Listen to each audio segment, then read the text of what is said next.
बिस्मिल्लाहिर्रहमानिर्रहीम। अस्सलामुअलैकुम वरहमतुल्लाह। दोस्तों, हमने चैनल का आगाज़ किया है। चैनल का नाम है लर्न विद हाशमी। आएँ हाशमी के साथ सीखें। इस चैनल में दर्स निज़ामी के असबाक और इब्तदाई किताबें नूर-ए-ज़ा, हिदायतुन्नाब, शरह आमिल इस पर इजरा करवाया जाएगा। तरकीबें करवाई जाएंगी, तरकीबें पर कवायद बताए जाएंगे। अगर बंदा वैसे तरकीब करे कहीं से देख कर भूल जाएगी। अगर कवायद का पता हो कौन कौन सा कायदे लग रहे हैं तो कभी तरकीब भूलेगी नहीं।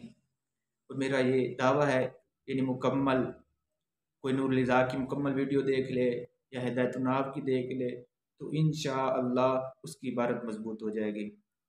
और इसमें इंशाअल्लाह असबाब भी बयान किए जाएंगे और नमाज, अजान इन पर भी कवायद बताए जाएंगे और तरकीबें भी करवाई जाएंगी।